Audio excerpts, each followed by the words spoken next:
കിഷൻഗഡ് രാജ്യത്തിൽ രാജാവ് രഞ്ജിത് സിംഗിന്റെ ഭരണമായിരുന്നു. കിഷൻഗഡിലെ മഹാറാണി ചന്ദ്രകാന്തയെ എല്ലാവർക്കും വലിയ ഇഷ്ടമായിരുന്നു. അവർക്ക് ഒരു മോനും ഉണ്ടായിരുന്നു. അവന്റെ പേര് രാജകുമാരൻ വീർ. രാജാവ് രഞ്ജിത് സിംഗ് തന്റെ കൊട്ടാരത്തിൽ സിംഹാസനത്തിൽ ഇരിക്കുകയായിരുന്നു. ആ രാജ്യത്തിലുണ്ടായിരുന്ന മന്ത്രിമാരൊക്കെ കയ്യും കെട്ടി അവിടെ നിൽക്കുന്നുണ്ടായിരുന്നു. അപ്പോഴാണ് പുറത്തുനിന്നും രാജദൂതൻ വന്നത്. മഹാരാജാവ് വിജയിക്കട്ടെ, മഹാരാജാവ് വിജയിക്കട്ടെ. പറയൂ, നിങ്ങൾ എന്ത് വാർത്തയാണ് കൊണ്ടുവന്നിരിക്കുന്നത്? മഹാരാജാവ്, വാർത്ത എന്താണെന്ന് വെച്ചാൽ അടുത്ത നാട്ടിലുള്ള വിക്രം രാജ കിഷൻഗഡത്തിലുള്ള രാജ്യത്തെ ആക്രമണം ചെയ്യാൻ പോവുകയാണ്. വിക്രം സിംഗ്, ഒരുത്തന്റെ വിധി തീരണമെങ്കിൽ അത് നേരെ നോക്കി വരുമെന്നാണ് പറയുക. മഹാരാജാവ്, നിങ്ങൾ ഒരു ഉത്തരവ് പറഞ്ഞാൽ മതി, നമ്മൾ അവന്റെ ബദലടി തിരിച്ചു കൊടുക്കാം.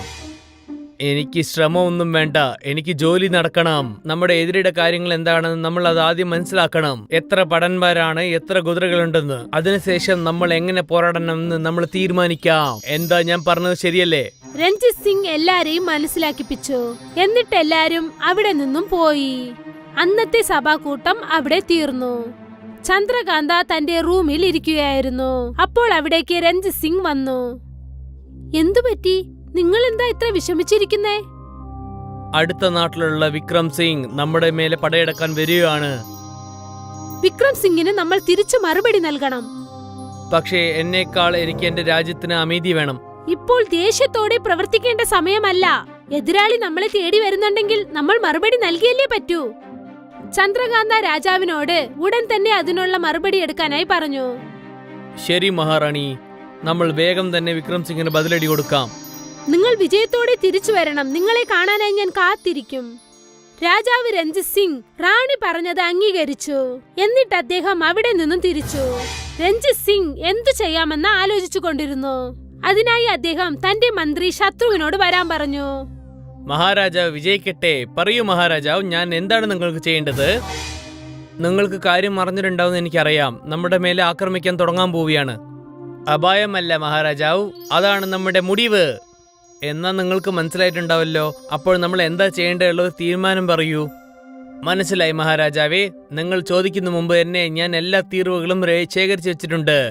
വളരെ സന്തോഷം. പറയൂ, നിങ്ങൾ പറയുന്ന കാര്യം വെച്ചാണ് നമ്മൾ യുദ്ധത്തിനുള്ള തീരുമാനം ചെയ്യേണ്ടത്. മഹാരാജാവേ, രാജാവ് വിക്രം സിംഗിന്റെ മകൾ രാജകുമാരി, ഈ യുദ്ധം അവരാണ് മേൽനോട്ടത്തിൽ നോക്കുന്നത്. ഹോ, അങ്ങനെയാണോ? ഒരു പെണ്ണാണോ നമ്മുടെ യുദ്ധത്തിൽ നോക്കുന്നത്? മഹാരാജാവേ, അവരെടുത്ത് 100 പടയുണ്ട്, പിന്നെ 100 കുതിരയുമുണ്ട്, ഒരു ആന, പിന്നെ വൈശാലി രാജകുമാരി നമ്മളെ മേലെ പടയെടുക്കാൻ വരുന്നുണ്ട്. തീർച്ചയായിട്ടും പറ്റില്ല. ഒരു പെണ്ണ് നമ്മുടെ മേലെ യുദ്ധം ചെയ്യാൻ പാടില്ല. പെണ്ണിന്റെ ദേഹത്തിന് മേലെ കൈ വെക്കുന്ന എനിക്ക് താല്പര്യമില്ല. പക്ഷേ മഹാരാജാവേ, നമ്മൾ ഒന്നും ചെയ്തില്ലെങ്കിൽ നമ്മൾ തോൽവി സമ്മതിച്ചെന്നാണ് അവർ വിചാരിക്കുക. എന്നാലും ഈ യുദ്ധത്തിൽ നമ്മൾ ജയിച്ചാലും എല്ലാരും ഇത് തന്നെയാണ് പറയുക, ഒരു സാധാരണ പെണ്ണിനടുത്താണ് ഇവർ ജയിച്ചതെന്ന്. അങ്ങനെ നമ്മൾ തോറ്റാലും ഇല്ല പിൻവലിയാലും എല്ലാരും ഇതിനല്ലേ പറയാൻ പോകുന്നത്, ഒരു പെണ്ണിനെ കണ്ടിട്ട് തോറ്റെന്ന്. ഇപ്പൊ എന്തു ചെയ്യും ശത്രു? വല്ലാത്ത ധർമ്മസങ്കടത്തിലാണല്ലോ പെട്ടത്. രാജ്യത്തിന്റെ മാന്യമര്യാദ, ഇത് എതിർകാലത്തിലുള്ള കാര്യങ്ങളാണല്ലോ. ഇത് നിങ്ങൾ തന്നെ ഒരു വഴി പറഞ്ഞു തരൂ. മഹാരാജ്, ഞാൻ എന്ത് പറയുന്ന വെച്ചാൽ നമ്മുടെ തൂതുവരെ അടുത്ത് സംസാരം ചെയ്ത് നോക്കാം. ഇത് കേട്ട് ഒരു പക്ഷേ രാജകുമാരി തിരിച്ചു പോയാലോ? അതെ, ഇത് നടക്കാനുള്ള സാധ്യതയുണ്ട്. കാരണം ചെറിയ കുട്ടിയല്ലേ. കാരണം ഇത് കേൾക്കുന്നുണ്ട്, അവർക്ക് മനംമാറ്റമുള്ള സാധ്യതയുണ്ട്. നമുക്കൊന്ന് ശ്രമിച്ചു നോക്കാം. ശരി മഹാരാജാവേ, ഞാൻ ആരെങ്കിലും വിശ്വസത്തനായുള്ള തൂതുവനെ അങ്ങോട്ട് അയച്ചു നോക്കാം. വേഗം പുറപ്പെടൂ. വരുമ്പോൾ നിങ്ങൾ നല്ല വാർത്തയോടെ കൊണ്ടുവരൂ. മഹാരാജാവിന്റെ ഉത്തരവ് വാങ്ങിയിട്ട് ശത്രു അവിടെ നിന്നും പുറപ്പെട്ടു. ശത്രു ഒരു ദൂതനോട് തന്നെ കാണാനായി വരാൻ പറഞ്ഞു. ഞാൻ പറയുന്നത് നന്നായിട്ട് കേൾക്കൂ. നീ ഉടനെ തന്നെ രാജകുമാരി വൈശാലി പോയി കാണണം. ശരി മന്ത്രി.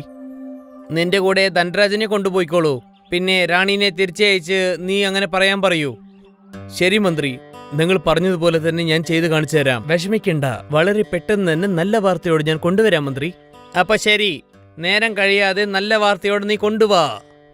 ശത്രുവിനോട് ദൂതൻ ഉത്തരവ് വാങ്ങിയിട്ട് പിന്നെ ധനരാജനെ വിളിച്ചുകൊണ്ട് രാജകുമാരി വൈശാലിയോട് സംസാരിക്കാനായി ചെന്നു. ദൂതനും ധനരാജും വഴിയിൽ നടന്നു ചെന്നുകൊണ്ടിരുന്നു. പോകെ പോകെ നേരം വെളുത്തുകൊണ്ടേയിരുന്നു. അപ്പോഴാണ് ദൂരെ കാട്ടിൽ രാജകുമാരി തന്റെ സൈന്യത്തോടൊപ്പം ഇരിക്കുന്നത് അവർ ശ്രദ്ധിച്ചത്. അവിടെ ഇത്ര പേരുണ്ടല്ലോ, നമുക്ക് തിരിച്ച് ജീവനോടെ വരാൻ പറ്റുമോ? നമ്മൾ ഇവരടുത്ത് യുദ്ധം ചെയ്യാൻ വന്നതല്ലല്ലോ, സംസാരിക്കാനല്ലേ വന്നത്. ഇവരെന്തിനാ നമ്മളെ കൊല്ലാൻ പോകുന്നത്?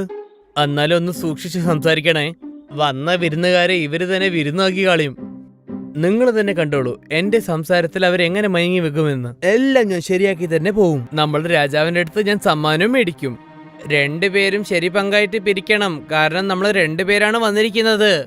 പക്ഷേ സംസാരിക്കാൻ പോകുന്നത് ഞാനല്ലേ, അതുകൊണ്ട് എല്ലാം എനിക്കല്ലേ വേണ്ടത്. ആദ്യം പോയി സംസാരിക്കേ, എന്നിട്ട് നമുക്ക് പങ്കു പിരിക്കാം. രണ്ടുപേരും രാജകുമാരിയുടെ സേവകന്മാരെ കാണാനെത്തി. ആരാ നിങ്ങള്? ഇവിടെ എന്തിനാ വന്നത്? ഞങ്ങൾ തൂതുവരാളാണ്. മഹാരാജാവ് രഞ്ജിത് സിംഗ് പേച്ചുവാർത്തയ്ക്ക് വേണ്ടി ഞങ്ങൾ സംസാരിക്കാൻ വിട്ടതാണ്. നിങ്ങളുടെ രാജകുമാരനോട് സംസാരിക്കാൻ അനുവദിക്കൂ. നിങ്ങൾ എന്താ സംസാരിക്കേണ്ടത് എന്റെ അടുത്ത് പറയൂ. ഞാൻ രാജകുമാരന്റെ അടുത്ത് ഞാൻ പറഞ്ഞോളാം. ദൂതനും സേവകനും രണ്ടുപേരും സംസാരിച്ചു കൊണ്ടിരുന്നു. അടുത്ത ദിവസം രാവിലെ വീണ്ടും രാജാവ് രഞ്ജിത് സിംഗിന്റെ ദർബാർ ആരംഭിച്ചു. അവിടെ എല്ലാരും ദൂതന്റെയും ധൻരാജിന്റെയും വരവിനായി കാത്തിരുന്നു. മറ്റുള്ള മന്ത്രികൾ അവരവരുടെ പരാതി പറഞ്ഞുകൊണ്ടിരുന്നു. പക്ഷെ ശത്രു ഒന്നും പറയാതെ ശാന്തനായിരുന്നു. അപ്പോഴാണ് രാജാവിന്റെ കൊട്ടാരത്തിലുള്ള ഒരു കുതിര അവിടേക്ക് ഓടി വന്നത്. അല്ല, എന്താ ഇത്? ആ കുതിരയുടെ പുറത്ത് ധൻരാജിന്റെ ശരീരം ഉണ്ടായിരുന്നു. അത് വാൾ കൊണ്ട് കുത്തിയിരുന്നു. പിന്നെ അതിലൊരു എഴുത്തും ഉണ്ടായിരുന്നു. ഇത് എങ്ങനെയാണ് സംഭവിച്ചത്? ധൻരാജ് മരിച്ചുപോയല്ലോ. പക്ഷേ ജീത്ത് എവിടെയാണ്? ഈ പെണ്ണ് വല്ലാത്ത ധിക്കാരമാണ് ചെയ്തത്. അവൾ എന്ത് ചെയ്യാൻ പാടില്ലോ അതെല്ലാം അവൾ ചെയ്തു കഴിഞ്ഞു. അവിടെ വന്ന വാർത്ത എന്താണ് എനിക്ക് തരൂ. വീരൻ മുൻപിൽ വന്ന് ധൻരാജിന്റെ ശരീരം കുതിരപ്പുറത്തു നിന്നും ഇറക്കി വെച്ചു. എന്നിട്ട് വാൾ പുറത്തെടുത്ത് ആ എഴുത്ത് രാജാവിന്റെ കയ്യിൽ നൽകി. രാജാവ് ആ എഴുത്ത് വായിച്ചു. രാജാവിന്റെ കണ്ണുകൾ ചുവന്നു തുടിച്ചു. എന്നിട്ട് അദ്ദേഹം ദേഷ്യത്തോടെ ശബ്ദിച്ചു, മതി, ഇതിനു ശേഷം എനിക്ക് പുറത്തിരിക്കാൻ പറ്റില്ല. കഥ വീണ്ടും തുടരും. കിഷൻഗഡ് രാജ്യത്തിൽ രാജാവ് രഞ്ജിത് സിംഗിന്റെ ഭരണമായിരുന്നു. കിഷൻഗഡിലെ മഹാറാണി ചന്ദ്രകാന്തയെ എല്ലാവർക്കും വലിയ ഇഷ്ടമായിരുന്നു. അവർക്ക് ഒരു മോനും ഉണ്ടായിരുന്നു. അവന്റെ പേര് രാജകുമാരൻ വീർ. രാജാവ് രഞ്ജിത് സിംഗ് തന്റെ കൊട്ടാരത്തിൽ സിംഹാസനത്തിൽ ഇരിക്കുകയായിരുന്നു. ആ രാജ്യത്തിലുണ്ടായിരുന്ന മന്ത്രിമാരൊക്കെ കയ്യും കെട്ടി അവിടെ നിൽക്കുന്നുണ്ടായിരുന്നു. അപ്പോഴാണ് പുറത്തു നിന്നും രാജദൂതൻ വന്നത്. മഹാരാജാവ് വിജയിക്കട്ടെ, മഹാരാജാവ് വിജയിക്കട്ടെ. പറയൂ, നിങ്ങൾ എന്ത് വാർത്തയാണ് കൊണ്ടുവന്നിരിക്കുന്നത്? മഹാരാജാവ്, വാർത്ത എന്താണെന്ന് വെച്ചാൽ അടുത്ത നാട്ടിലുള്ള വിക്രം രാജ കിഷൻഗഡത്തിലുള്ള രാജ്യത്തെ ആക്രമണം ചെയ്യാൻ പോവുകയാണ്. വിക്രം സിംഗ് ഒരുത്തന്റെ വിധി തീരണമെങ്കിൽ അത് നേരെ നോക്കി വരുമെന്നാണ് പറയുക. മഹാരാജാവ്, നിങ്ങൾ ഒരു ഉത്തരവ് പറഞ്ഞാൽ മതി, നമ്മൾ അവന്റെ ബദലടി തിരിച്ചു കൊടുക്കാം. എനിക്ക് ശ്രമമൊന്നും വേണ്ട, എനിക്ക് ജോലി നടക്കണം. നമ്മുടെ എതിരുടെ കാര്യങ്ങൾ എന്താണെന്ന് നമ്മൾ അത് ആദ്യം മനസ്സിലാക്കണം. എത്ര ഭടന്മാരാണ്, എത്ര കുതിരകളുണ്ടെന്ന്, അതിനുശേഷം നമ്മൾ എങ്ങനെ പോരാടണമെന്ന് നമ്മൾ തീരുമാനിക്കാം. എന്താ ഞാൻ പറഞ്ഞത് ശരിയല്ലേ? രഞ്ജിത് സിംഗ് എല്ലാരെയും മനസ്സിലാക്കിപ്പിച്ചു. എന്നിട്ട് എല്ലാരും അവിടെ നിന്നും പോയി. അന്നത്തെ സഭാകൂട്ടം അവിടെ തീർന്നു. ചന്ദ്രകാന്ത തന്റെ റൂമിൽ ഇരിക്കുകയായിരുന്നു. അപ്പോൾ അവിടേക്ക് രഞ്ജിത് സിംഗ് വന്നു. എന്തുപറ്റി? നിങ്ങൾ എന്താ ഇത്ര വിഷമിച്ചിരിക്കുന്നേ? അടുത്ത നാട്ടിലുള്ള വിക്രം സിംഗ് നമ്മുടെ മേലെ പടയെടുക്കാൻ വരികയാണ്. വിക്രം സിംഗിന് നമ്മൾ തിരിച്ചു മറുപടി നൽകണം. പക്ഷേ എന്നേക്കാൾ എനിക്ക് എന്റെ രാജ്യത്തിന് അനീതി വേണം. ഇപ്പോൾ ദേഷ്യത്തോടെ പ്രവർത്തിക്കേണ്ട സമയമല്ല. എതിരാളി നമ്മളെ തേടി വരുന്നുണ്ടെങ്കിൽ നമ്മൾ മറുപടി നൽകിയല്ലേ പറ്റൂ. ചന്ദ്രകാന്ത രാജാവിനോട് ഉടൻ തന്നെ അതിനുള്ള മറുപടി എടുക്കാനായി പറഞ്ഞു. ശരി മഹാറാണി, നമ്മൾ വേഗം തന്നെ വിക്രം സിംഗിന് ബദലടി കൊടുക്കാം. നിങ്ങൾ വിജയത്തോടെ തിരിച്ചു വരണം. നിങ്ങളെ കാണാനായി ഞാൻ കാത്തിരിക്കും. രാജാവ് രഞ്ജിത് സിംഗ് റാണി പറഞ്ഞത് അംഗീകരിച്ചു. എന്നിട്ട് അദ്ദേഹം അവിടെ നിന്നും തിരിച്ചു. രഞ്ജിത് സിംഗ് എന്തു ചെയ്യാമെന്ന് ആലോചിച്ചു കൊണ്ടിരുന്നു. അതിനായി അദ്ദേഹം തന്റെ മന്ത്രി ശത്രുവിനോട് വരാൻ പറഞ്ഞു. മഹാരാജാവ് വിജയിക്കട്ടെ. പറയൂ മഹാരാജാവ്, ഞാൻ എന്താണ് നിങ്ങൾക്ക് ചെയ്യേണ്ടത്? നിങ്ങൾക്ക് കാര്യം അറിഞ്ഞിട്ടുണ്ടാവുമെന്ന് എനിക്കറിയാം. നമ്മുടെ മേലെ ആക്രമിക്കാൻ തുടങ്ങാൻ പോവുകയാണ്. അപായമല്ല മഹാരാജാവ്, അതാണ് നമ്മുടെ മുടിവ്. എന്നാ നിങ്ങൾക്ക് മനസ്സിലായിട്ടുണ്ടാവല്ലോ. അപ്പോൾ നമ്മൾ എന്താ ചെയ്യേണ്ടതുള്ള തീരുമാനം പറയൂ. മനസ്സിലായി മഹാരാജാവേ. നിങ്ങൾ ചോദിക്കുന്ന മുമ്പ് തന്നെ ഞാൻ എല്ലാ തീർവുകളും ശേഖരിച്ചു വെച്ചിട്ടുണ്ട്. വളരെ സന്തോഷം. പറയൂ, നിങ്ങൾ പറയുന്ന കാര്യം വെച്ചാണ് നമ്മൾ യുദ്ധത്തിനുള്ള തീരുമാനം ചെയ്യേണ്ടത്. മഹാരാജാവേ, രാജാവ് വിക്രം സിംഗിന്റെ മകൾ രാജകുമാരി, ഈ യുദ്ധം അവരാണ് മേൽനോട്ടത്തിൽ നോക്കുന്നത്. ഹോ, അങ്ങനെയാണോ? ഒരു പെണ്ണാണോ നമ്മുടെ യുദ്ധത്തിൽ നോക്കുന്നത്? മഹാരാജാവേ, അവരടുത്ത് 100 പടയുണ്ട്, പിന്നെ 100 കുതിരയുമുണ്ട്, ഒരു ആന, പിന്നെ വൈശാലി രാജകുമാരി നമ്മളെ മേലെ പടയെടുക്കാൻ വരുന്നുണ്ട്. തീർച്ചയായിട്ടും പറ്റില്ല. ഒരു പെണ്ണ് നമ്മുടെ മേലെ യുദ്ധം ചെയ്യാൻ പാടില്ല. പെണ്ണിന്റെ ദേഹത്തിന് മേലെ കൈ വെക്കുന്ന എനിക്ക് താല്പര്യമില്ല.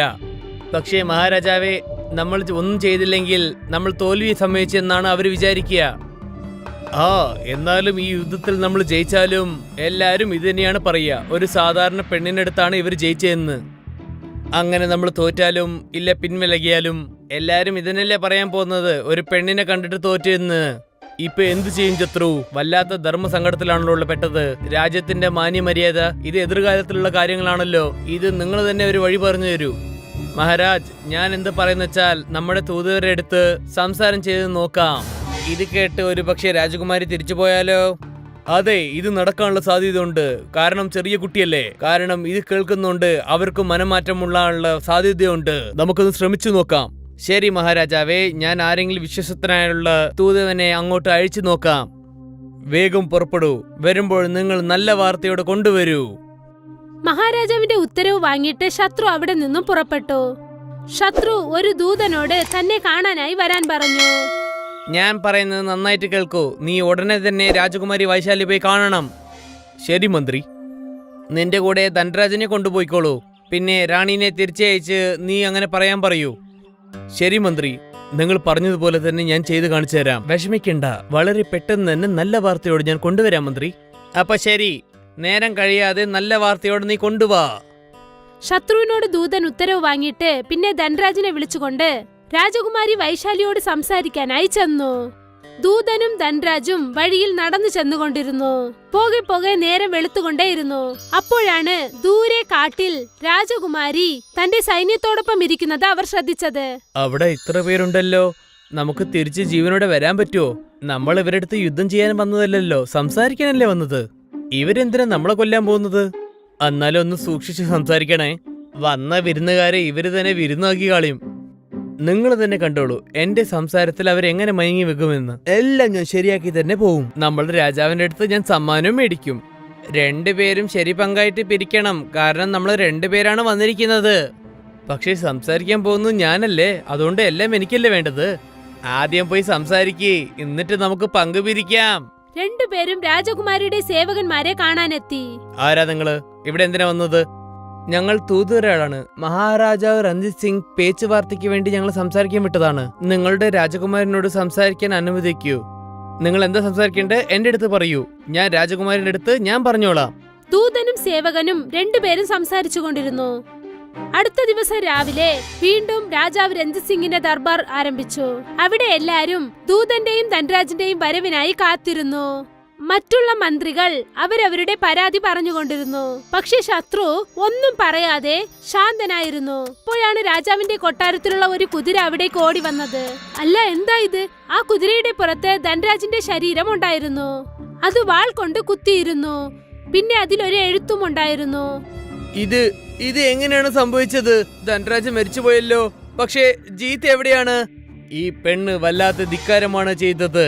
അവൾ എന്ത് ചെയ്യാൻ പാടില്ലോ അതെല്ലാം അവൾ ചെയ്തു കഴിഞ്ഞു. അവിടെ വന്ന വാർത്ത എന്താണ് എനിക്ക് തരൂ. വീരൻ മുൻപിൽ വന്ന് ധനരാജിന്റെ ശരീരം കുതിരപ്പുറത്തു നിന്നും ഇറക്കി വെച്ചു. എന്നിട്ട് വാൾ പുറത്തെടുത്ത് ആ എഴുത്ത് രാജാവിന്റെ കയ്യിൽ നൽകി. രാജാവ് ആ എഴുത്ത് വായിച്ചു. രാജാവിന്റെ കണ്ണുകൾ ചുവന്നു തുടിച്ചു. എന്നിട്ട് അദ്ദേഹം ദേഷ്യത്തോടെ ശബ്ദിച്ചു, മതി, ഇതിനു ശേഷം എനിക്ക് പുറത്തിരിക്കാൻ പറ്റില്ല. കഥ വീണ്ടും തുടരും.